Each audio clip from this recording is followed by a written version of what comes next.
اعوذ باللہ من الشیطان الرجیم بسم اللہ الرحمن الرحیم۔ رکوع نمبر 8 چل رہا ہے، اس کی تفسیر کو دیکھتے ہیں۔ اللہ رب العزت کیا ارشاد فرماتے ہیں اس کے اندر۔ اللہ تعالیٰ ارشاد فرماتے ہیں وَإِذْ قَالَ مُوسَىٰ لِقَوْمِهِ يَا قَوْمِ اذْكُرُوا نِعْمَةَ اللَّهِ عَلَيْكُمْ۔ اللہ تعالیٰ ارشاد فرماتے ہیں کہ اے موسیٰ علیہ السلام، آپ یاد کریں اس وقت کو جبکہ اللہ تعالیٰ نے آپ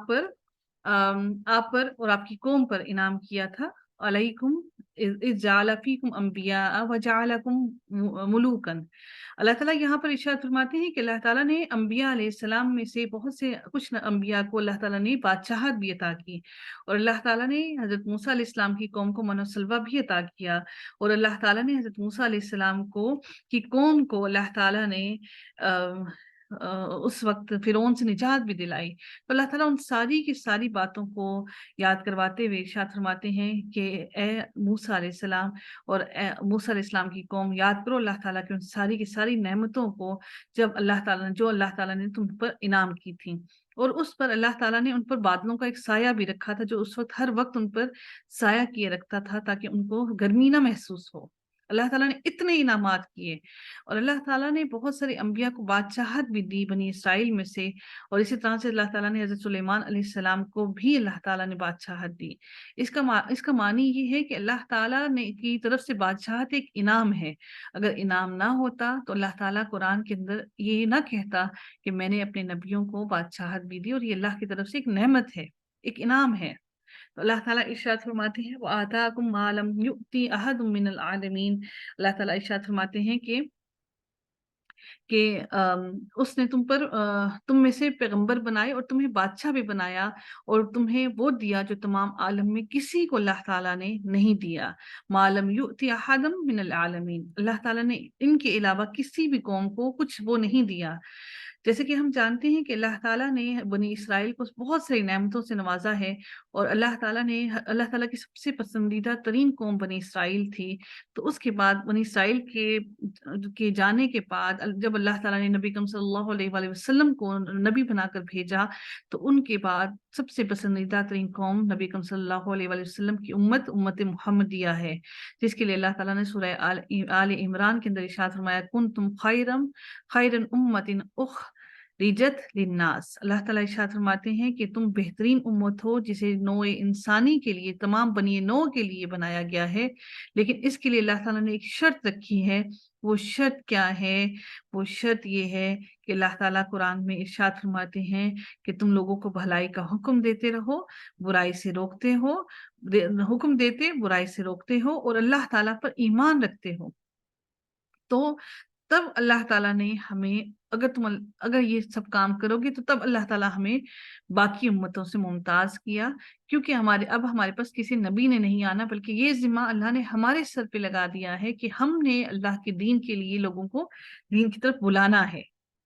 تو تب اس وجہ سے اللہ تعالیٰ نے ہمیں باقی امتوں سے سب سے بہترین امت قرار دیا ہے۔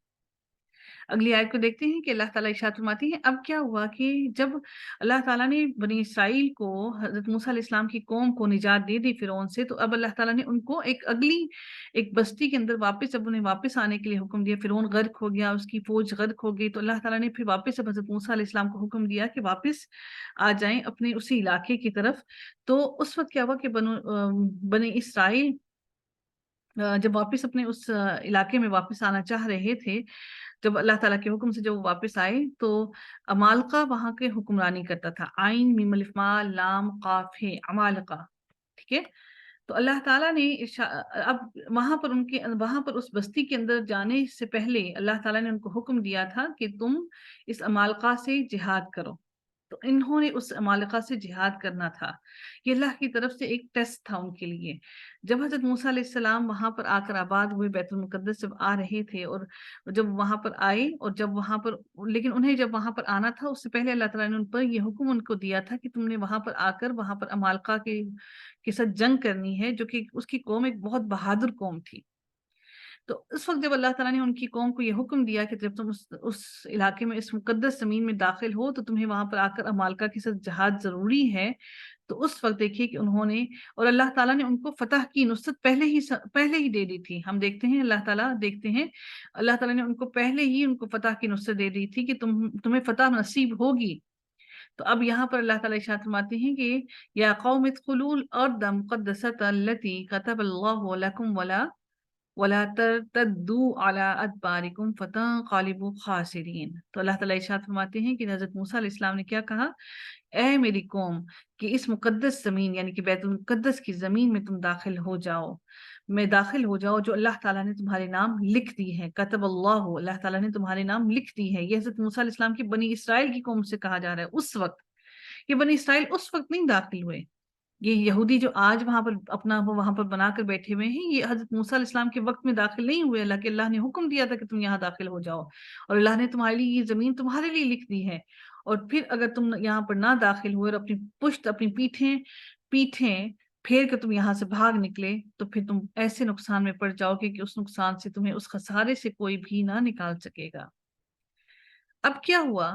ان کی قوم نے، حضرت موسیٰ علیہ السلام کی قوم نے کیا کہا، قالو، انہوں نے کہا، یا موسیٰ، ہم تو ہرگز یہاں پر نہیں جائیں گے، ان فیہا قوما جبارین، کیونکہ انہوں نے عمالقہ کی قوم کے بارے میں یہ سن رکھا تھا کہ وہ بڑی بہادر قوم ہے اور بڑی زبردست قوم ہے، تو انہوں نے کہا ہم تو اس بستی میں ہرگز داخل نہیں ہو سکتے، کیونکہ یہاں پہ تو ایک بڑی زبردست قوم بسنے والی ہے۔ تو انہوں نے کیا کہا، وَإِنَّا لَن نَدْخُلَهَا حَتَّى يَخْرُجُوا مِنْهَا، ہم یہاں پر ہرگز اس وقت تک داخل نہیں ہوں گے جب تک اس بستی میں سے اس قوم کو آپ نکلوا نہ دیں، کیونکہ انہوں نے، حضرت موسیٰ علیہ السلام کی جو قوم تھی بنی اسرائیل، انہوں نے ساری زندگی غلامی میں گزاری تھی، فرعون کی غلامی میں، انہوں نے جنگ و جدال نہیں کیا تھا، اور ان کے دلوں میں یہی تھا کہ بس آرام، بس اسی میں رہ کر، غلامی میں رہ کر ہی ہم اپنی زندگی گزارنی ہے، اور غلامی میں ہی بس ان کے دلوں میں وہ قوت اور جذبہ نہیں تھا، ٹھیک ہے۔ تو اب کیا ہوا کہ انہوں نے کہا کہ ہم اس بستی میں داخل ہی نہیں ہوں گے جب تک کہ وہ سارے کے سارے خود ہی نہ نکل دیں یا آپ ان کو نکلوا نہ دیں وہاں سے۔ فَإِن يَخْرُجُوا مِنْهَا فَإِنَّا دَاخِلُونَ، پس اگر آپ ان کو وہاں سے نکلوا دیں، عمالقہ اور اس کی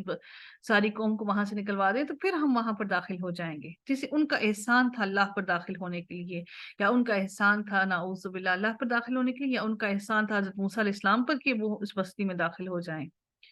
اب اس پوری قوم میں سے صرف 2 مرد ایسے تھے جن کے دلوں میں اللہ کا تقویٰ موجود تھا، تو اللہ تعالیٰ ان کے لیے ارشاد فرماتے ہیں، راجلانی، 2 لوگ، 2 مرد صرف ایسے تھے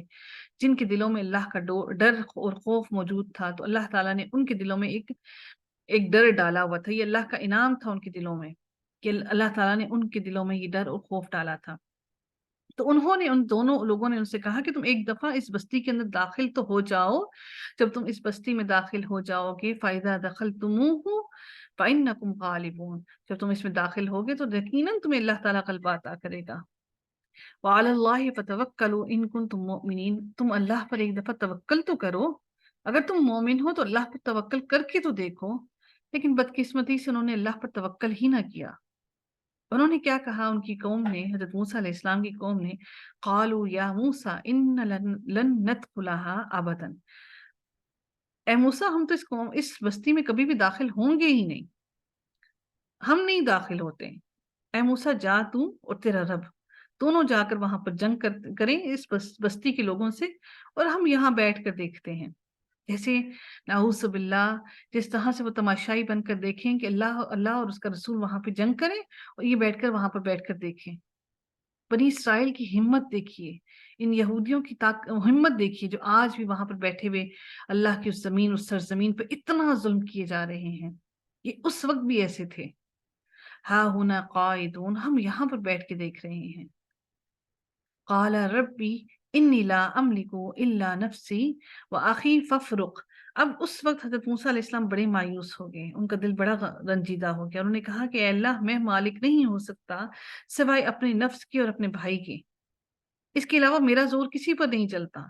تو اے اللہ تو ایسا کر کہ ہمارے درمیان میں اور اس قوم کے درمیان میں ایک فرق ڈال دے، جدائی ڈال دے، میں اس قوم سے جدا ہو جاؤں۔ اب جب حضرت موسیٰ علیہ السلام نے یہ دعا کی تو اس کا نتیجہ کیا ہوا کہ یہ جو حضرت موسیٰ علیہ السلام کی جو قوم تھی یہ 40 سال تک زمین میں بھٹکتی رہی، اور وہ بیت المقدس کی زمین میں داخل ہو ہی نہیں سکی۔